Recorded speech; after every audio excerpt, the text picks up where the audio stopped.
Hey guys, Logan here, and today I'm going to be giving you guys my review for a movie that I went and saw in theaters earlier today, Fantastic Beasts: The Crimes of Grindelwald, given to us by David Yates and J.K. Rowling, who did the first Fantastic Beasts film that came out a couple of years ago. So in this sequel, the sequel to Fantastic Beasts and Where to Find Them, Grindelwald has escaped from prison and is now on a quest to find Credence and not only reveal to him who he really is, but also use him to break the peace between non-Moguls and Moguls, people who are not wizards and witches. And Newt Scamander is sent on a quest to find Grindelwald in Paris, France, and stop him before he lay waste to anyone or anything that gets in his way. The first Fantastic Beasts film is not a great film by any means, but I did enjoy it for what it is. It was a good welcome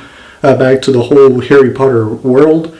It gets you right back to a whole universe where Harry Potter was born, except in that film it's like many decades earlier. And this is the second time that David Yates have directed and J.K. Rowling doing the screenplay right after Fantastic Beasts and Where to Find Them. So I was hoping to see what they do with the sequel, The Crimes of Grindelwald. Unfortunately, this is yet another one of the most disappointing movies of the year from me. Now, it's not to say that this film is bad or anything. I'm not saying it's like an awful film to watch. But I will say that there are a lot of things in this film that really didn't go the right way for me. Particularly, the whole storyline, the whole storytelling, and the pacing, and the amount of subplots that were shoved in this film that I thought were so unnecessary and don't really need to be in this film. And I'll get into more of that, but let's get to the positives first. First of all, Eddie Redmayne as Newt Scamander once again was really good.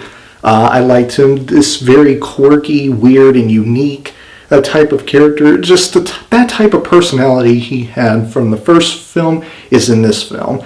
And I still like him. He's a really good character that I latched onto. And all the performances across the cast, or across the board I should say, were really good. I liked each and every single actor and actress in this film, particularly Jude Law as young Professor Albus Dumbledore. He was really good in this movie. He is by far the best part in this entire film, but he's also one of my least favorite parts because his character doesn't appear too much in this film. He doesn't fully show up most of the time. He barely appears in this film. Just a few times he appeared in, and I wish the movie had more screen time of his character, but still, he was really good. I think he's the best part in this entire film. The special effects looked really great. They look fantastic. Fantastic, pun intended. And the creature designs, and just the creatures themselves, they also looked really good. And James Newton Howard's score, I believe that's his name, James Newton Howard. His score for this film is really good as well. I like his score. It sounds terrific. It does fit the flow or match the tone that this film has, even though the tone for this film is kind of not great. But it's still really good. The score is really good. And those are all the positives that I will give this movie for. Other than that, this is a discombobulated, confusing, and boring mess that David Yates... it's not really his fault. I'm not blaming David Yates for making this film confusing. His direction for this film is not to be disrespected. His direction for this film is good. However, the screenplay that J.K. Rowling has made in this film, it was so messy. Like I said earlier, there were a lot of subplots in this film that have been shoved by this to be in this film, and that they weren't necessarily needed to be in this film, but they were shoved and forced down your throat to try to make you at least care for the new characters in this film.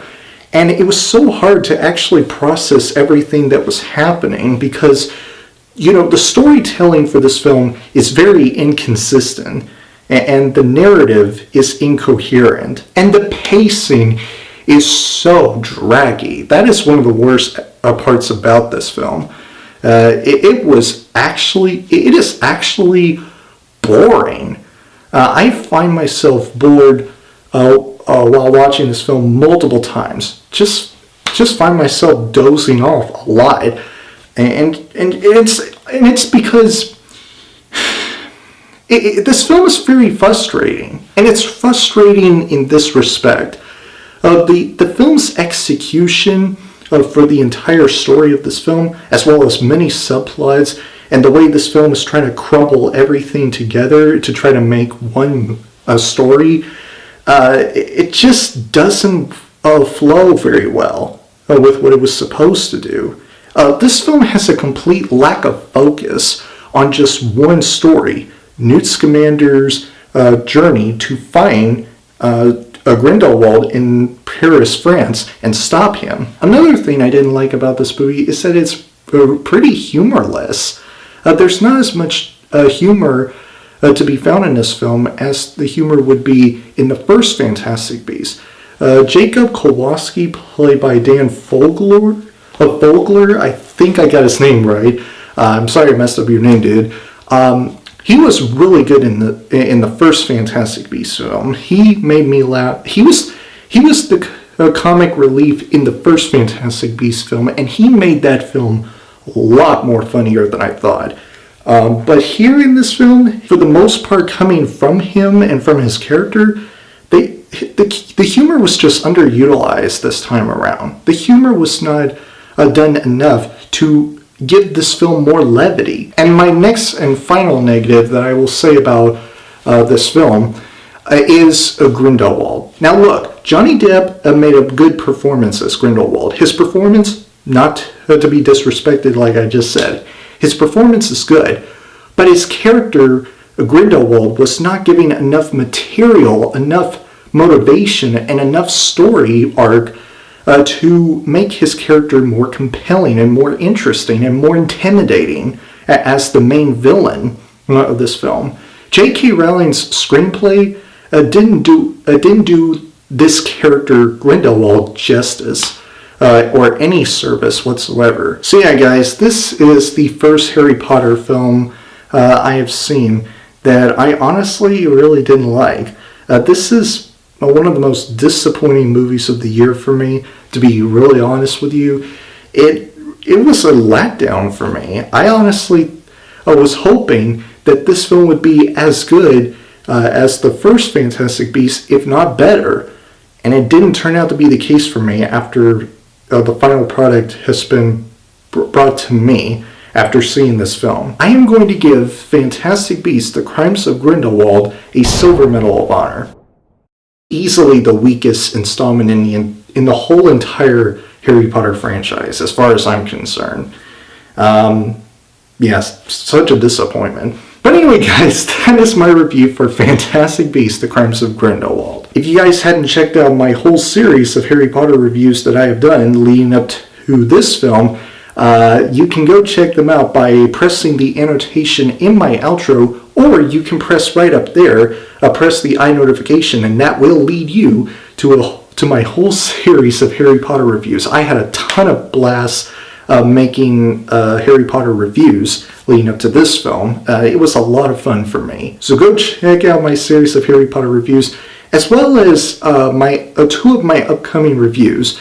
My review for The Sixth Sense to start off my M. Night Shyamalan series of reviews leading up to Glass, coming out in January of next year, and my second review for Creed as the end of my series of Rocky reviews leading up to Rocky 2 coming out on November 21st. So stay tuned for both of those reviews, as well as more videos coming to you very soon. If you guys enjoyed my review, please click the like button, and if you have already seen this film in theaters, comment below and let me know what you think of it. If you enjoyed what you've seen here and you want to see future videos from me, please press up there to subscribe and turn on the notification bell. And I will see you guys in the next video. Have a great week, Battle Squad, and as always, fight the good fight.